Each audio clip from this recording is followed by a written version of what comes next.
Some of you are still reeling from the one thing that happened to you 15 years ago. Negative. The one thing someone said to you 20 years ago.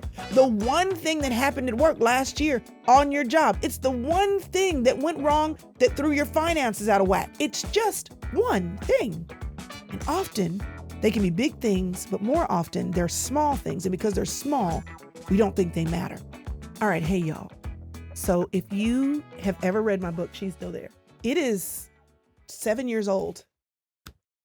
I think there's a story in here, or maybe it's in Kingdom Woman. I don't know. I lose track. But there's a story somewhere about me running track and my dad yelling for me in the stands, and I was running the 800. Why my coach wanted me running the 800, I don't know. Put me in the 200 on a relay, maybe the 400, but the 800 was stupid. And there was a point I'll never forget where my legs, I just thought, I think I'm going to stop running right now. And I'm just going to walk the rest of the race. Like, I don't have it in me to keep going. My legs were like, we're dead to you. We're dead to you. I remember thinking in that race, I'm going to quit. I'm going to embarrass my coach. I'm going to embarrass my father, but I'm done. I started strong, but I couldn't finish strong. So one of the goals that I've had my whole life, and I am very aware of this, is that I can be a strong starter and not a strong finisher. And maybe you feel the same way, that you can start a race, but you may not finish it strong. Now, you may finish it, but not strong. You peter out at the end. You don't take it all the way to the finish line. And maybe you feel like me and sometimes feel like, am I not a finisher? Do I just not have it in me to be a finisher? But here was the problem when I ran that 800. The reason why that 800 was a problem is because I started off too fast and I didn't start out in a way that was sustainable. Yes to training, yes to practicing, yes to building up my lung endurance, my capacity, all of those things.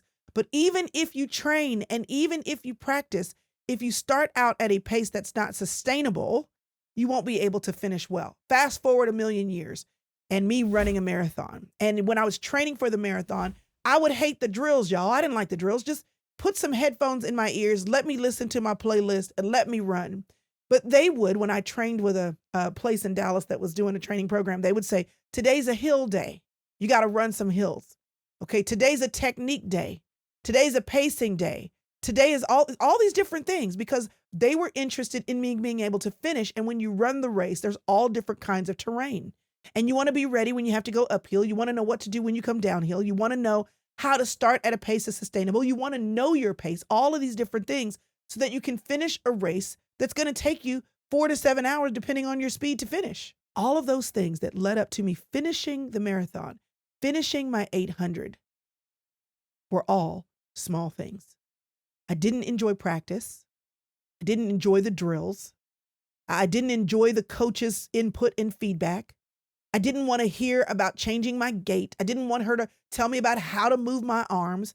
I didn't want my marathon person getting in my weeds about, me keeping my pace, or I just wanted to get out there and do what I wanted to do. But the small things, when I made the decision to listen to the input, the feedback, the coaching, those small things made all the difference in the world. I, like many of you, have taken a course or two. I have paid for a coaching group, or I've paid for a course, or I've read a book, or I've taken a class, and I've gotten more information and thought, after I took the class, or after I paid for the course, or after I enrolled in the coaching, I knew that. And then there was this one thing that flipped the light on for me. Sometimes you've read a whole book, and to this day, you can remember one quote from that book that flipped the light on for you. Many of the things, y'all, that change the trajectory of our lives, they pivot and hinge on one thing. Some of you are still reeling from the one thing that happened to you 15 years ago. Negative. The one thing someone said to you 20 years ago. The one thing that happened at work last year on your job. It's the one thing that went wrong that threw your finances out of whack. It's just one thing. And often they can be big things, but more often they're small things. And because they're small, we don't think they matter. This is why many of us be in therapy, because we got to go back and figure out what were those small things that we didn't even know were making us leak from the inside out, because there were a million pinpricks. Just like a balloon can deflate with one little pin putting a hole in it, so can your life. But in the same way, a small thing can be just as important to moving you forward. One of the reasons why we want to focus on the Summer of Sisters this summer, y'all, is because I understand that it's small things. It's the decision for you to call a friend and pray in the morning. It's a decision for you to go walking with friends once a week. It's a decision for you to memorize one verse a month. It's a decision for you to listen to one podcast or watch one YouTube video to move things forward. If you're reading, it's one chapter a week for you to be called a reader. It's one small thing that if you do it consistently, it can change your life. You are invited to join me at the Sister Circle Retreat 2024. It'll be held October the 9th through the 13th in upstate New York. And I would love for you to come by yourself, with a friend, or with a group of girls. It doesn't matter, but I want us to get together to talk about what it means to live a life you love and how you build that life brick by brick. If you want to know more information, simply go to thesistercircle.com/retreat. I'd love to see you there. Many of us started out at the beginning of the year with New Year's resolutions. Some of y'all got your new planner, you wrote in it for a week and then you were done. Because you didn't keep doing small things. You started out like I started in that race, running too fast, doing too much, and not doing the small things that other people have coached you about over the years to start and finish well. Living your life well is about small things, and we forget that. We forget that it's the training and the coaching about the small things, that it's the small decisions to do the next right thing. As we know what the next right thing is to do, it's doing well in this class, not even this semester, not even in this degree, but this class. It is showing up for this week's sermon. It is cracking open the Proverbs on this day. It is doing those small things consistently. So the reason why I want you to walk every day for 21 days starting June the 10th is because I know that for many of you, this is going to be the small thing that catapults you into a habit that you maintain for the rest of the year. I know that when you get a water bottle, that's a small thing, but maybe getting the new water bottle helps you to drink more water well every day. Small things. I know that if you can just later on in August, when we're doing our challenge, to put a little sugar on it, to keep the negativity to yourself, to be grateful and prayerful about the people that you want to slice, small things. Because what if not saying something negative? What if saying something positive? And what if praying for your enemy is actually the thing that changes the direction for the relationship and it changes you? Small things. They matter. God is the God of small things, y'all. Zechariah 4:10 says, do not despise small beginnings. Small things. It's our church anniversary week. And my dad was saying yesterday, he and my mom started the church with 10 people in their home. It was a Bible study. And my mom just wanted to make sure there was punch and snacks to drink. Small things. Small. And for my dad, 48 years of the church being founded and developed later, over 50 years of preaching, small things, cracking open the Bible during the week to prepare for a sermon. 50 years later is a legacy. Many of you are overwhelmed because you want to make sure you're getting your life right. You want to make sure you're moving things forward. You want to make sure that you have a great family or you have a great body, that your health is good, that you have great friends, that you have a great career. You want to make sure that you take the trip and you save the money and that you have retirement and that your kids get to the right school. You want to make sure of all of these different things, and you're overwhelmed by the big things and you forget that it's just the small things done well and consistently over time. Tipping point. There's a book by Malcolm Gladwell. It's called How Small Things Can Make a Difference. And he describes at one point how the New York City police decided to decrease the negative eye candy across the city, the graffiti. And when at night, they started painting at night. They started painting the graffiti in subways. They were painting over it at night. That one small thing led to a decrease in crime. What does a decrease in crime have to do with painting over the graffiti? Because the decision to say, we're going to make this one thing better, established a presence. It established a presence that communicated something to other people who were in the same space. Sometimes your one small thing establishes your presence. Sometimes you are establishing your presence for yourself. I am showing up for me. Sometimes you're establishing your presence with your family. I put a video on YouTube last night. If you haven't watched it, you totally should. It's a short watch, but it's a good one. And when I turn on classical music in my home, or when I make tea for a son, or when I have rice cooking on the stove, when there is the sights and sounds of smells happening in my home, it establishes a presence. And what that establishes is a memory. It establishes a tenor and an environment in my house. But all I'm doing is making tea. When you sit up and decide what's that one small thing you're going to do, something else will change. It's the domino effect. Many of you are so worried about, are the dominoes going to fall right, that you won't press the first one. One small thing. One decision can lead to a litany, to a legacy of a domino effect. It's called the small thing rule. Some people call it the 1% change. In his book, Atomic Habits, James Clear talks about the power of just changing 1% every day. Here's a quote. If you get 1% better each day for 1 year, you'll end up 37 times better by the time you're done. This is why small choices don't make much of a difference at the time, but they add up over the long term. He gives us 3 things to do. Do more of what already works.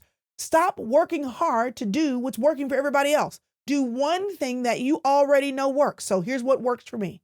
When I'm trying to do right, there are small things that work. One thing is just move.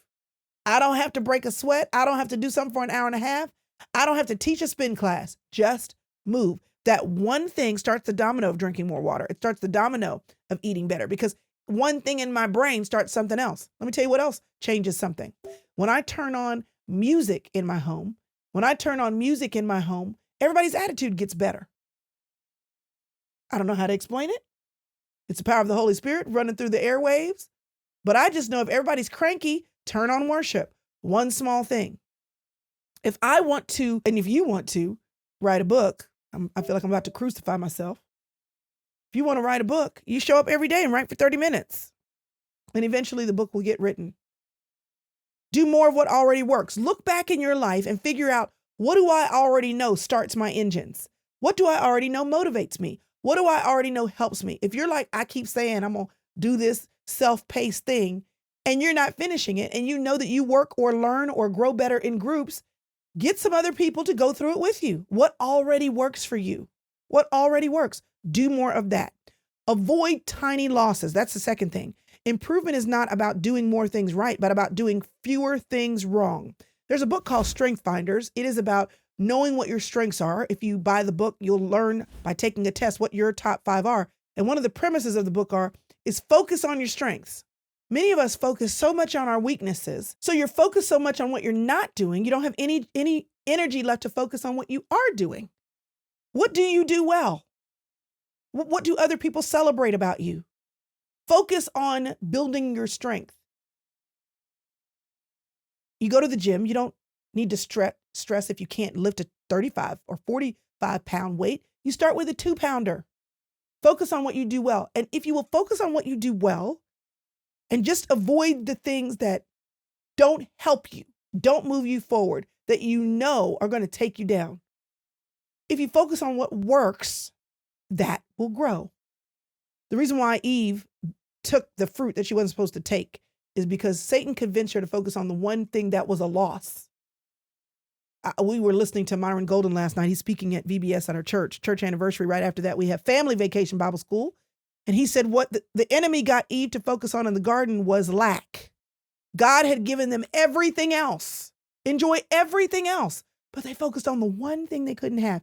If you focus on your losses, if you focus on the things you can't have, that will be the tenor of your existence. So avoid the tiny losses, set yourself up for success, lean into your strengths, buffer for your weakness, but don't dwell on it so that you can keep moving forward.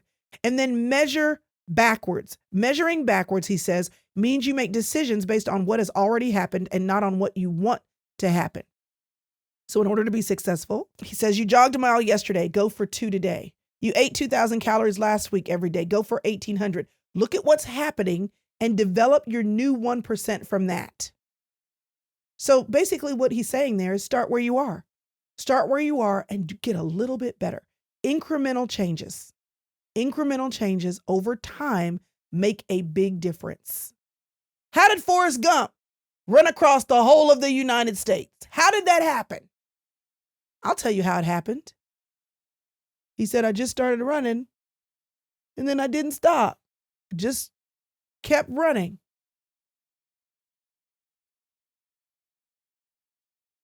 I mean, really, Forrest Gump, his whole life was like, I'm just doing the next small thing. And it kept adding up to big things. He started running and he just kept running and traversed the whole country. Some of you are spending more time planning how to traverse the country instead of just starting. One step at a time. Why does this matter? Because everything then in your life is conquerable. You can read the whole Bible if you'll read one chapter at a time. You can build up another person. Your children can be amazingly self-confident because you gave them one compliment every day. You can change the course of your health. You will take one vitamin D pill every morning. There are some things in your life that just don't work well without magnesium and vitamin D. Go get your levels checked. Inner Circle, look at your Inner Circle newsletter. I told you how to do that. There are so many things that if you would stop being overwhelmed at all the things it takes to get that thing done and just do the next small thing, it would make a difference, a huge difference. Many of you started out at the beginning of the year and you had dreams for 2024 and you're like, oh my gosh, is it June? I'm so behind. You're not behind. Today's a good day to have a new starting line. Today's your new starting line. The reason why we talk about top threes and we talk about intentionality and we talk about goal setting is because you have to look at it if you want it to grow. You have to pay attention to it if you want it to move forward. You have to have a thought. You have to give it the benefit of your thought. God had a thought and then he said it out loud and it became a thing.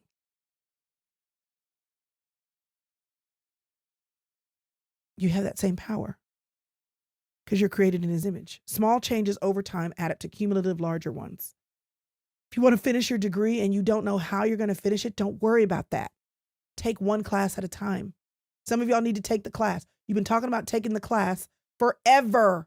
Take the class. What are you waiting on? There are summer sessions in progress right now. Right now is a good time for you to get your fall registration going. What are you waiting on? You trying to declutter that back room. Me, 1 box every day. 1 box a week. If you would just commit to one small thing, you could move mountains in your life. You're like, I need to learn how to cook. Okay, watch one. There's no reason in the world why you shouldn't be able to cook. There are a million cookbooks, but that was before there was YouTube. Now you on Instagram. Just find somebody whose food looks good and try it. Literally. Then go buy their cookbook and just keep making stuff.